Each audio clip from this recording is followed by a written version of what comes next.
good evening, good night. For those of you who might have been following me on Instagram, for example, many years ago, you might actually remember that I used to do something called the gratitude attitude. And it was every morning I would go onto Instagram and I would say at least one thing I was thankful for. And this might be on my way to work. It might be quite literally when I open my eyes and reach over to my phone. And it will just be the first thing I think of. And it was funny because that period of time, it was because I was going through a few things and I needed to be able to actively seek, like train my mind to seek the positive things in the cloud. And it's funny, I speak about this to some people sometimes, and they're like, "What, you always seem so positive in general." But even I sometimes have those moments where I struggle to see the good in things, and I can't help but be drawn towards what could have gone wrong, or what did go wrong, or what will go wrong.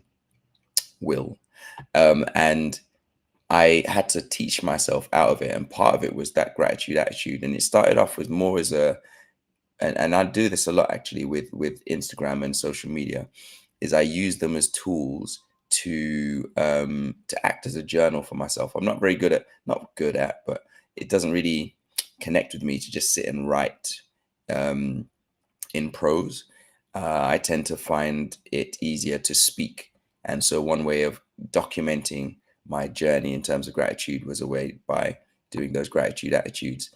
Started off being, okay, let me just do it for a week. And it went on for like, I want to say like 3, 6 months, maybe 9, to the point where I remember being in Sierra Leone randomly. And I was catching up with a friend of mine, and someone came and tapped me on tapped the table in front of me and said, "Is your name Andre Bright?" And I said, "Yeah."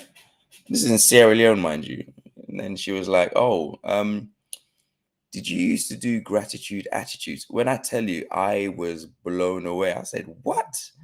How, like, it just goes to show this idea of reach. And sometimes you do something for yourself, but it benefits others.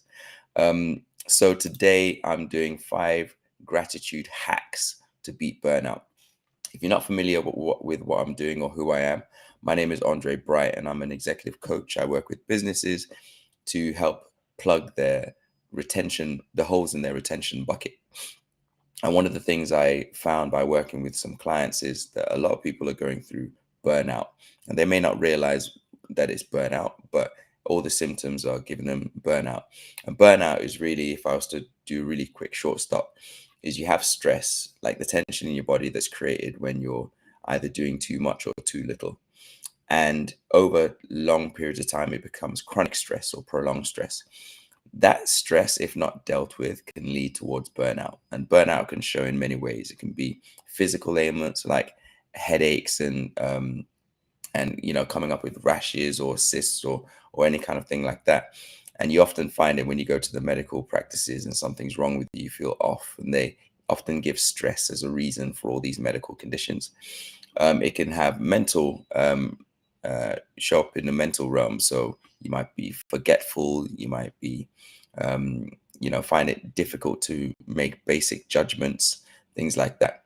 You might be a little bit slower than usual, or even faster than usual. All of a sudden you're really on it, but you're just functional as opposed to feeling connected to those things. You have the emotional side. It can show up as where you're feeling detached, or you're feeling what they call depersonalization. You feel outside of yourself. So it's like you're watching yourself as a movie from the outside.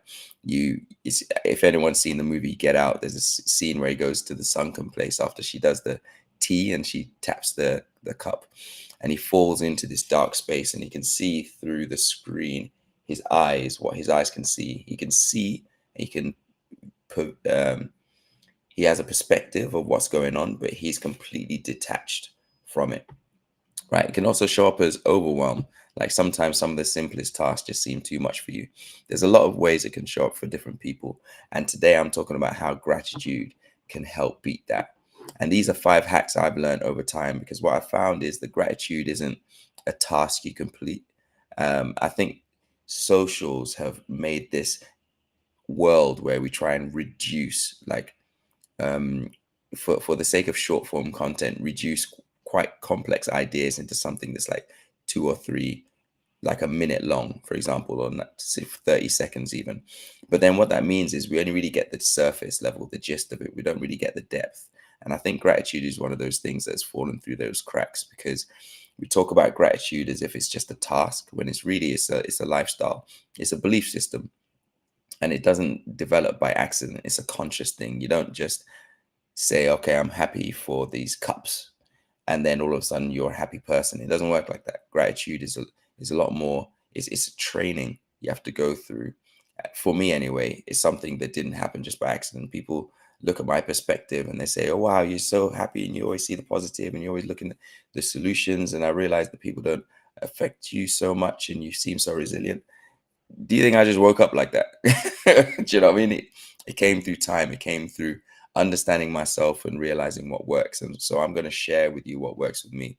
One of the things that's really important to note on because I'm big on data as well.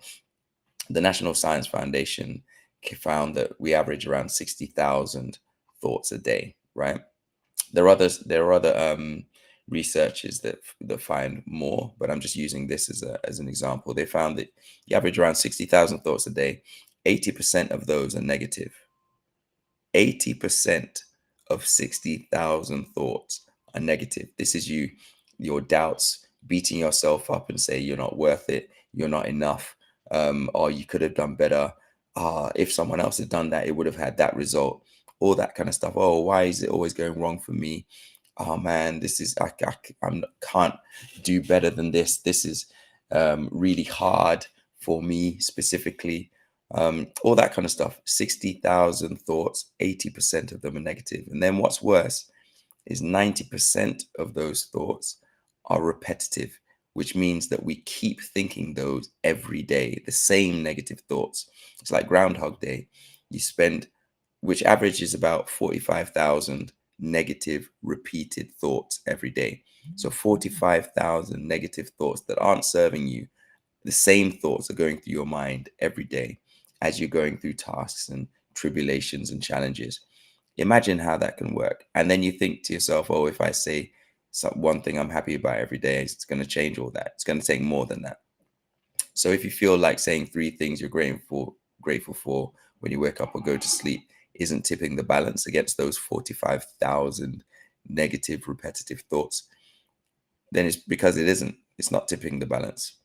So, and you can create your rituals, you can create your gratitude jars, go for gratitude walk, and still be sinking under negative emotions. And this is what I found. Gratitude isn't a plaster. It's not something you just stick on the top of things and then be like, okay, go about your day. It has to be a lifestyle. It has to be something that's deep ingrained. It's not a surface level thing. It's a deep element, right? It's like, for me, it's the difference between happiness and joy. Happiness is circumstantial. It's based on what's happening right now. Happiness based on what's happening right now. Joy is something that's deep. It's what you believe, it's who you are, right? And so gratitude for me is closer related to joy, and thankful, for example, might be closely created to happiness. So it's important to think about that. It's how you think, and you have to train it. Sorry, one second. Let me Right, great. So one of the things that number one on this, right, and this is something that came out of being on I was a guest on a podcast, and the question was, I do all this gratitude stuff, but it doesn't stick. Why is that? And one of the things I came up with as a solution to that is mindful gratitude. So, what we sometimes do is we go, okay, cool. I'm going to wake up this next morning and think about three things I'm grateful for. And you go, you say it, and then you go about your day. You haven't even really been paying attention to what you said. You just find the closest things. You like open your eyes and be like, okay, I'm grateful for this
see how you can connect with them in that way, because it's important.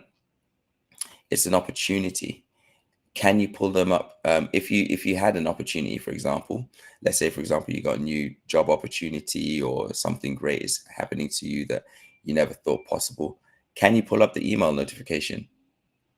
1 second. Technology is trying to beat me today. Can you? What's going on here?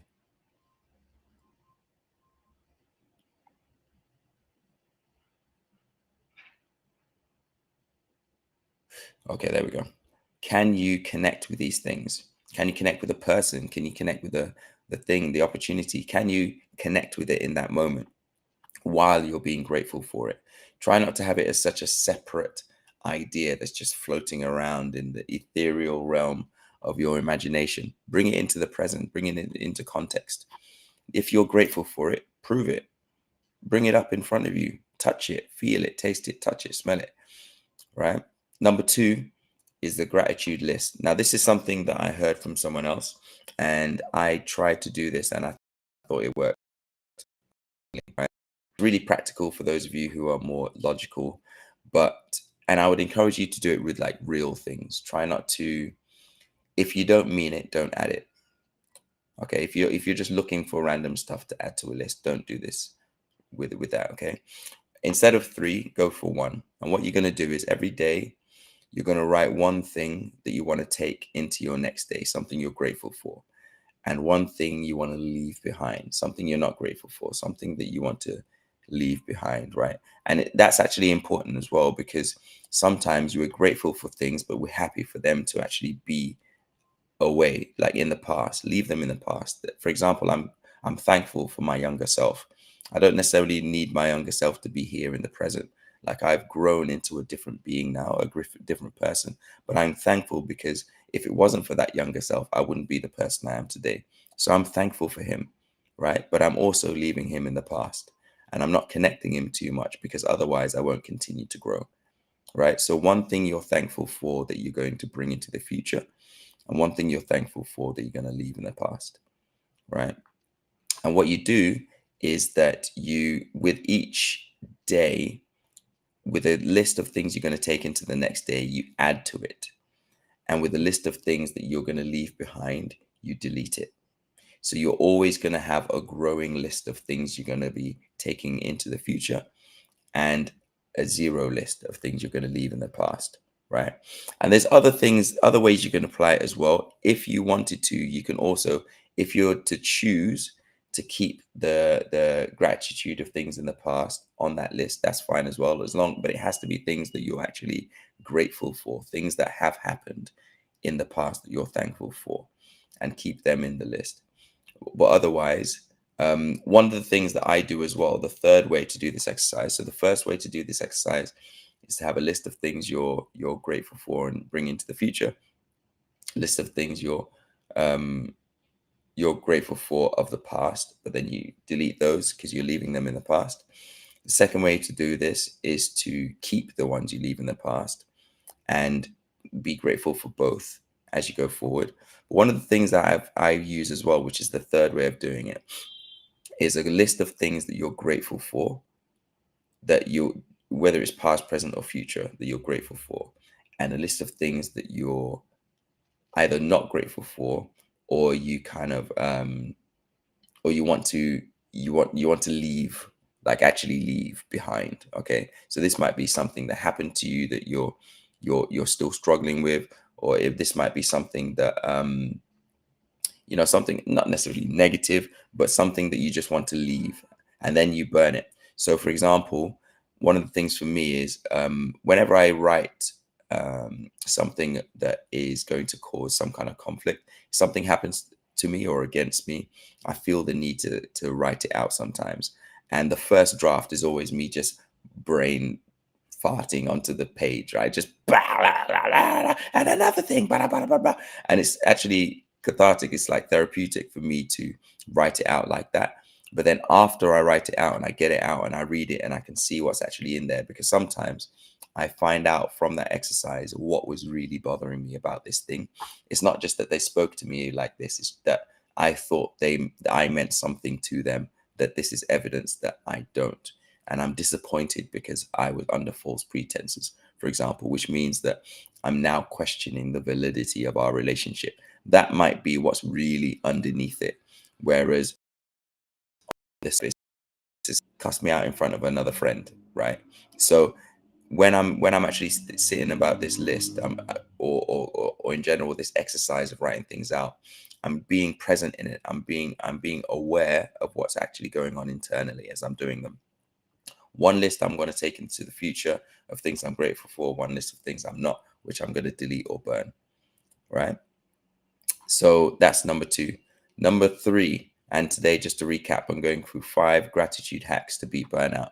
And just so you know, I'm going to give a sixth one, which is the bonus. And this is something that I thought of. I wrote these 5 recently, but the sixth that I got this morning, I'm just going to put that as a bonus because I think it's something I haven't necessarily considered as part of my gratitude practice before. But as it came to me this morning, I thought, wow, this is something that we definitely need to be talking about. So hold on to the end for that. Number 3 on the 5 gratitude state. This one is really important. The state you're in can affect how your gratitude lands, takes root in your body, and how it's connected to other things that are happening in your life. So what I mean by state is, what is your mood? What is your consciousness? What is your feeling that you're feeling in that moment? I guarantee you, if you continue to wake up tired, sad, angry in the morning, and you try and do your gratitude, then you're going to attach sadness, anger, fatigue into that thing that you're trying to be grateful for, which means that if that thing pops up in the future, your mind has the risk of running the connections. It might be a trigger. It's like, okay, cool, we're doing this thing again. How was it? How was I feeling last time? Let me bring that into the future, right? It's like, for example, how smells can remind you of a place. And if that place was a positive memory, then you're going to feel great every time you smell that thing. If that was a negative memory, you feel terrible, right? In the same way, you need to figure out, you need to get yourself into a positive state before you start doing your gratitude um, exercise, whatever it is you're doing, whether it's mindfulness, whether it's taking your gratitude walk, whether it's doing your list, whatever it is, getting yourself into a positive mental state so that you can do the gratitude.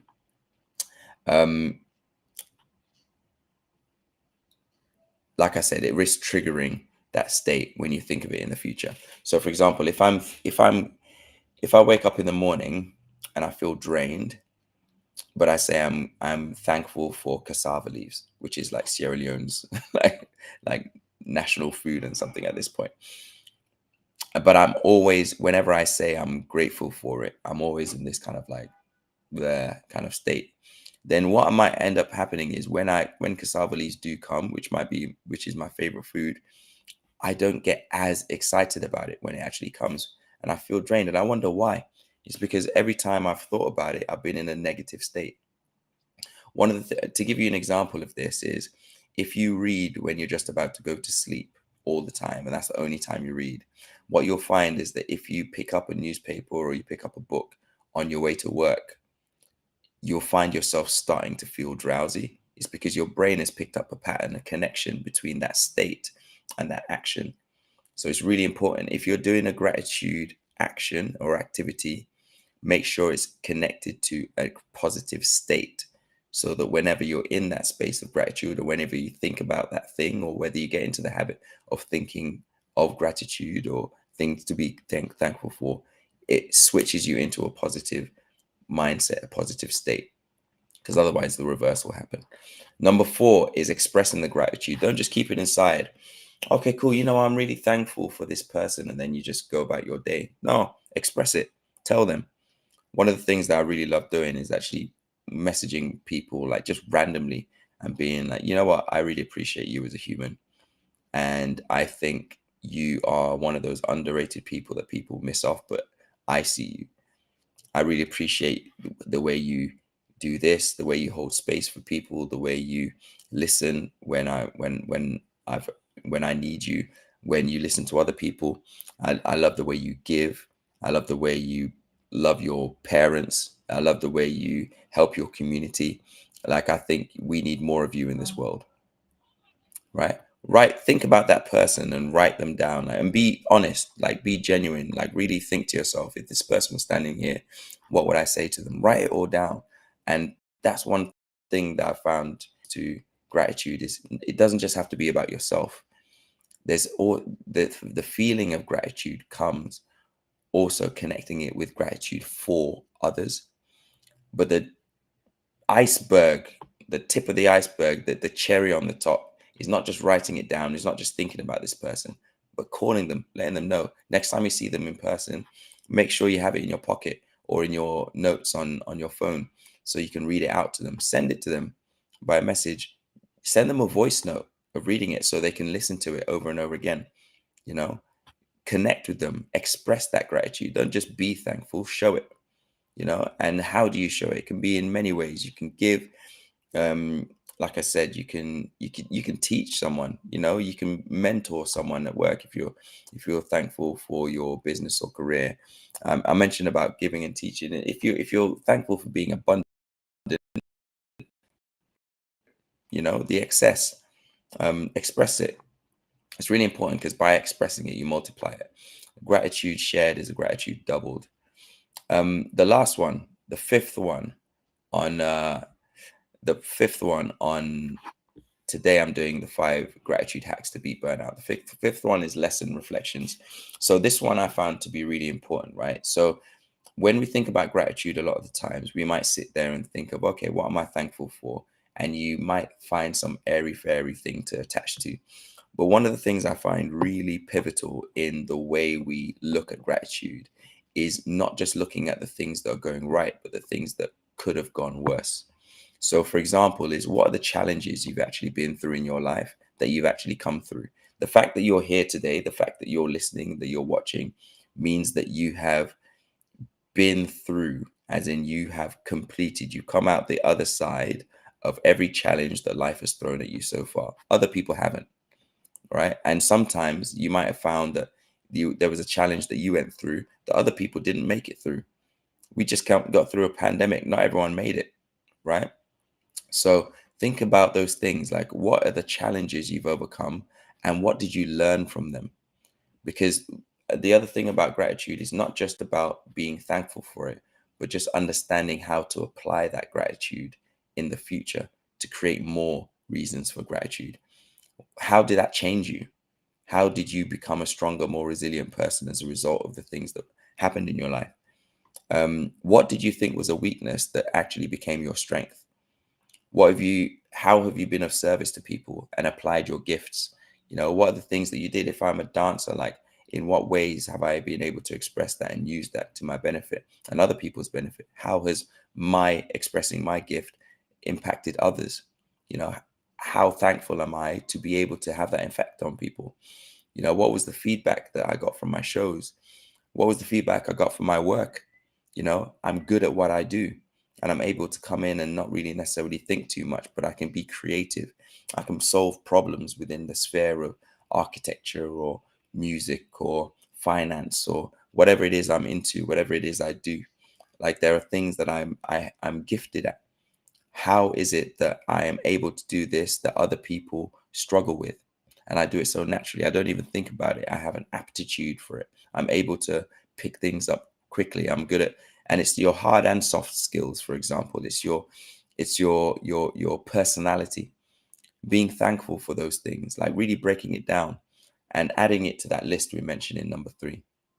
All right. So just to recap, 5 gratitude hacks to beat burnout. Number 1 is mindful practice, being present and really paying attention and taking it seriously and getting rid of distractions and being very present in your practice of gratitude so it can connect internally. Number 2 is your gratitude list, continuously adding these things onto a tangible list. And if you really feel down, you can read through them. Like at the end of the year, you have 365 things to be grateful for, and read through them out loud, say them. And number 3 is getting into your gratitude state. Don't be saying gratitude, attitude things when you're sad and you're tired and you're hungry and you're frustrated and you're dehydrated. Eat something first, have your glass of water, do your stretches, all that kind of stuff. Get yourself into a space where you're ready, you're physically in a physiological state to receive and express gratitude, and then do your gratitude exercise. If you keep connecting, if you keep doing your gratitude exercise when you're in low states, then low states is what is going to come of you when you're thinking about the things you're meant to be grateful for. Number four is expressing gratitude. Don't just keep it to yourself. Tell people. If you're thankful for a person, tell them. If you're thankful for a thing, have it in front of you and really think about what experiences you've had with that thing. If I'm thankful for my phone, actually think about this is something that I'm able to connect with people with across the world instantly. I don't have to write them a letter and wait 4 weeks for it to return anymore. Yeah, I have to think to myself, okay, I'm grateful for this microphone. It allows me to be heard when I'm doing these videos, so that people can understand and connect, and they can apply it clearly, you know. And then you've got your lesson reflections, which is thinking back through challenges you've gone through and how you overcame them and what did you learn from them. What did you think was a weakness that became your strength, and how have you been of service to people or use your gifts to help people? Like, those are all ways to be grateful, right? And they're hacks, because if you do them properly, you'll find that those simple tasks that you've been doing that haven't really had much effect will really start landing. But I told you at the beginning there's going to be a bonus gratitude hack, and this is it: learning to receive gratitude. One of the things I see all the time, and something I was suffering from, I'm going to say, is if someone says they're thankful for you about something or gives you a compliment or whatever, you're like, ah, nah, nah, nah. You want to see the other person, or like, oh yeah, thanks, but. No, receive it. Learn to receive it. It's often something you've put some effort into. Then why not? If someone says you're good at something that you've spent 10,000 hours working on, say thank you. I appreciate that, and I appreciate being seen for that. It's something I spend hours a day working on.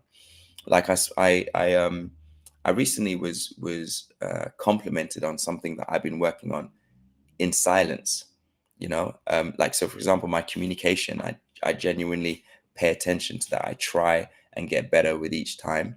I try and read books around communication about how to understand your emotions and how you feel, and how to communicate it in a way that people understand, how to break complex ideas down into simple words so that you can tell it to a child and they'll understand it enough to tell it to another friend of theirs, how to find words or pictures or colors or emotions or images to describe how you feel so that people can understand it, how to emote people, how to teach people, how to connect what they do know with what they don't know so they can learn, right? And things like that, how to explain myself and what I really mean.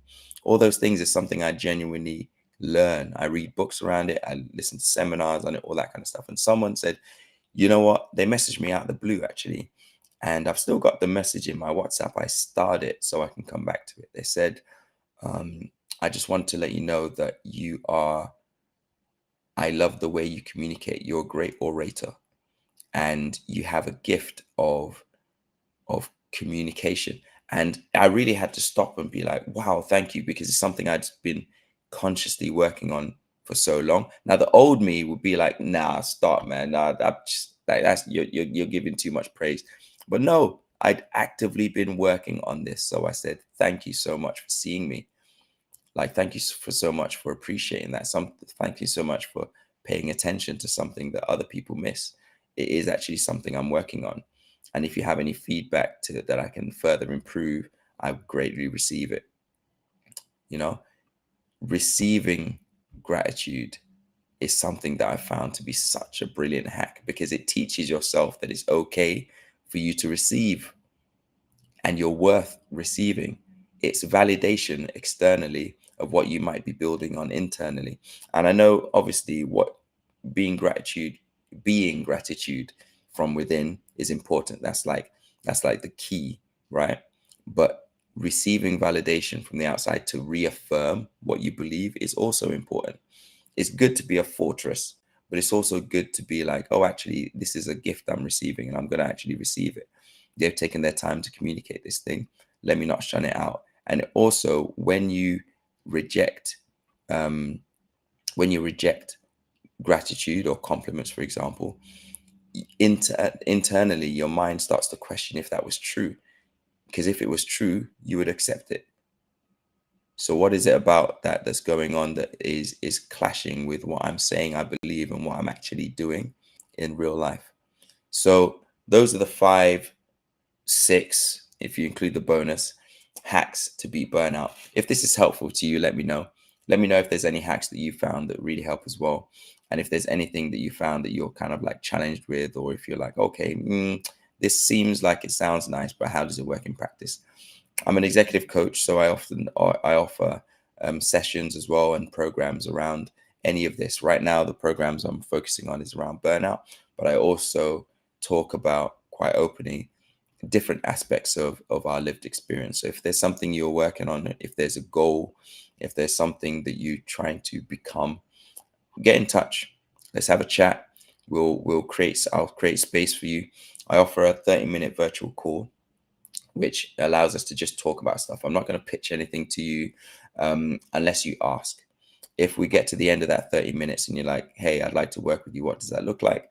Then we can go on to that conversation. But I won't force it on you. For that, mm,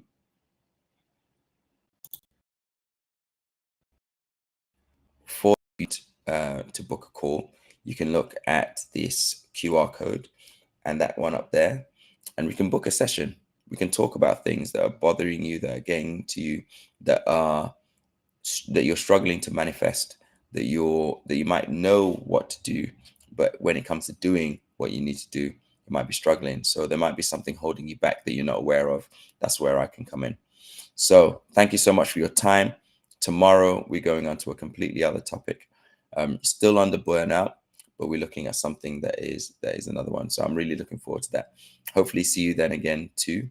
And again, if there's anything on Instagram as well, if there's anything that you want to ask or tell or share, then put it in the comments.